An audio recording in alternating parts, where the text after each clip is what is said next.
এসে গেছি। কেমন নাচতে নাচতে ঢুকে গেল, জামাইকে আসতে দে আগে। আসো তো,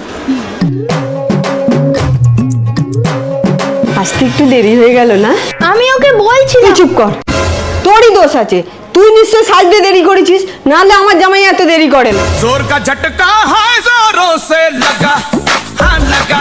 কার জন্য জল নিয়ে যাচ্ছিস? ওর জন্য। স্টিলের গ্লাসে জল নিয়ে এসছিস?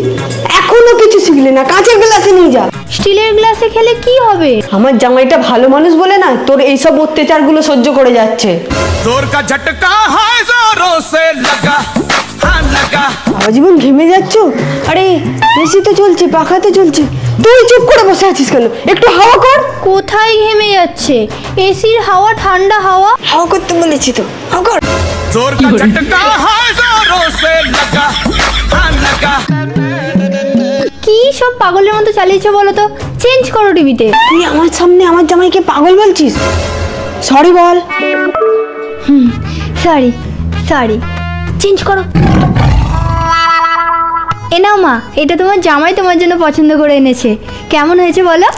আমার জামাইয়ের তো সেরাই পছন্দ হবে, ওর পছন্দ কোনোদিন খারাপ হতেই পারে না। খালি তোকে কি করে পছন্দ করে ফেললো কি জানি। গাধার মতো আর হেসো না। সরি সরি সরি, হ্যাঁ সরি। शादी बन गई उम्र कैद की सजा, हाँ सजा। একদিন আমার বিয়েতেও এইভাবেই সাজানো হবে। নিচে বরযাত্রী আসবে আর আমি ওপর থেকে আমার বরকে লুকিয়ে লুকিয়ে দেখবো। ইস, ঠিক এরকমই একটা জায়গায় আমি কোণের মতো সেজে বসে থাকবো আর সবাই আমার সাথে ছবি তুলতে আসবে। ইস, দুহাত ভরে মেহেন্দি পরবো আর হাতে আমার বরের নাম লেখা থাকবে। ইস, ভাবলেই লজ্জা লাগে। আর তখন আমি আমার বরকে লুকিয়ে লুকিয়ে ভিডিও কল করে মেহেন্দি দেখাবো আর কেউ এসে গেছে এটা বলে ফোনটা রেখে দেবো। ইস, বিয়ের দিন আমি কত গয়না পরবো, শাঁখা পলা বালা, কত সুন্দর না সাজবো। ইস, তারপর আমি যখন বিয়ে হয়ে চলে যাব সবাই কাঁদবে, মা কাঁদবে, আমি আবার একটু বেশি জোরে জোরে কাঁদবো। ইস, এখন কাঁদা যাবে না, এখন তো মেকআপটা নষ্ট হয়ে যাবে। কিন্তু কি মজাই না লাগছে ভেবে। ইস, হ্যালো, আমি মেহেন্দি করেছি কিন্তু মেহেন্দির রং একটুকু গাঢ় হয়নি। তার মানে তুই আমাকে ভালোবাসিস না, তাই না? আর একটু ওয়েট করব, যদি না হয়েছে তাহলে তোর একদিন কি আমার একদিন।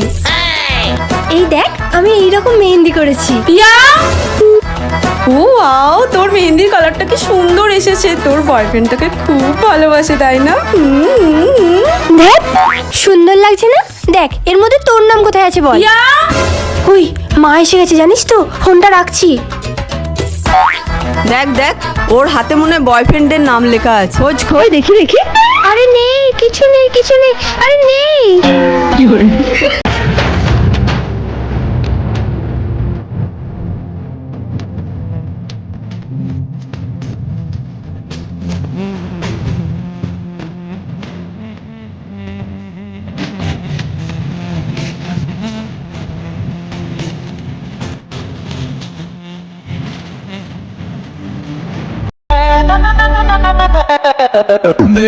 देखो ना जुल्फों से, कैसे जुल्फों से तेरी छुपती प्यारी प्यारी सी मुस्कान है। और नजरें झुकी और नजरें उठी, तो मैं क्या ही करूं बर्बाद।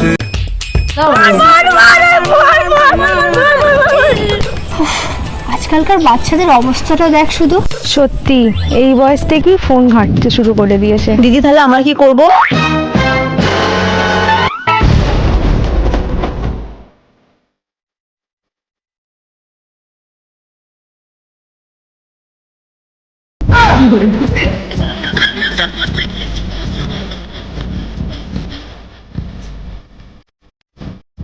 সো হে গাইস, আমি নিয়ে চলে এসেছি একটা নতুন ব্লগ। আর আজকে আমরা অনেকদিন পর ফ্যামিলির সবাই মিলে যাচ্ছি ঘুরতে।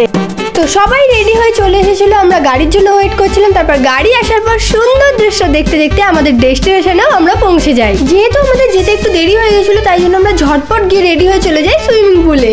আর এখানে আমি কিভাবে ঝাঁপ দিচ্ছিলাম দেখো, আমার নিজেরই হাসি পাচ্ছিল আমাকে দেখে। আর এখানে দেখো মা আর গুনগুনকে দেখে তো মনে হচ্ছে ওরা জলের উপর দিয়ে হাঁটছে। আর এখানে গিয়ে আমি প্রথমবার আমার ফোনকে জলের ভেতরে ডোবাই। তো সুইমিং পুলে এত মজা করার পর পেয়ে গিয়েছিল খুব খিদে, তাই জন্য আমরা সোজা চলে গিয়েছিলাম লাঞ্চ করার জন্য, তাও আবার 3:30-এর সময়। এরপর রাত 12টায় ছিল মাকে সারপ্রাইজ দেওয়ার পালা। তো মাকে আমরা কিভাবে এই সারপ্রাইজটা দিলাম আর মায়ের সারপ্রাইজ গিফট কি ছিল, এই সমস্ত কিছু নিয়ে চলে এসেছি প্রিয়া মাইকে। টাটা। ওই আমি ফুচকা খেতে যাচ্ছি, চলো। ওই আমি সিনেমা দেখতে যাচ্ছি, চলো। ওই আমি বিয়ে করতে যাচ্ছি, চলো। ওই আমি চুরি করতে যাচ্ছি, চলো। ওই আমি ডাকাতি করতে যাচ্ছি, চলো। আমি কোথাও যাচ্ছি না, চলো। দিদা দিদা, ওরা না বললে আমাকে দেখতে খুব সুন্দর লাগছে। আর পড়ার মতো জন্য কি করলো যে না হাতে মামি দেখো, সবাই বললো আমার চুলটা নাকি আগের থেকে বড় হয়ে গেছে। মেয়েটাকে নজর দেওয়ার জন্য সব বসেই আছে। দাঁড়া তুই, আসছি।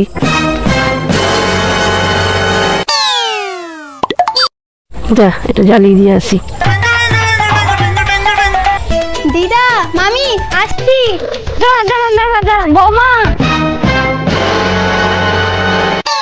এবার যা।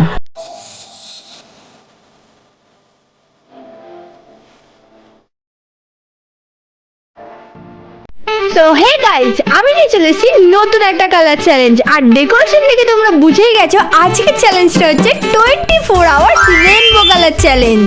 তো চ্যালেঞ্জের শুরুতেই আমি প্রথম যেটা খেয়েছিলাম সেটা ছিল এই রেইনবো কালারের পাস্তা, আর এটা খেতে খুবই টেস্টি ছিল। আর তারপর খেয়েছিলাম এই রেইনবো কালারের স্মুদি, যেটা খাওয়ার পর আমার জিভের কালারটা দেখো যায়। তারপরে বলে ছড়িয়ে গানে নাচতে নাচতে আমি করে নিলাম রেইনবো কালারের এই ভয়ানক মেকআপ। তো ফাইনালি আমি তারপর বাইরে বেরিয়ে যাই রেইনবো কালারের অন্য খাবার খোঁজার জন্য, আর আমি পেয়েও যাই রেইনবো কালারের আইসক্রিম। এটা দেখার সাথে সাথে খেতেও খুবই টেস্টি ছিল।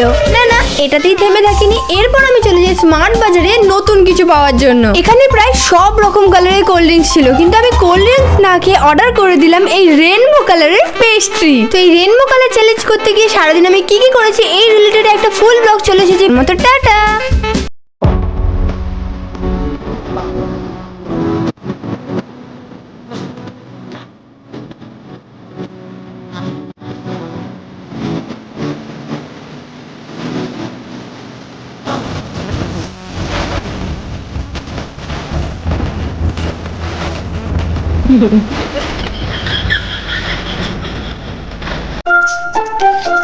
আরে এরম ভাবে করে না, এটা এরম ভাবে করে, দেখ এরম ভাবে করতে হয়, বুঝলি?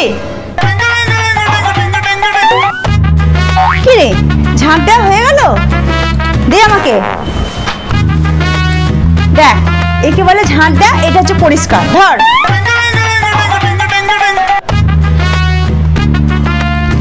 কি রে, এরম ভাবে কেউ জামা কাপড় গোছায়?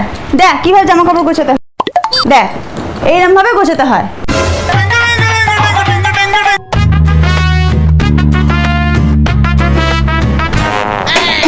নতুন কিছু হয় না ভালোভাবে,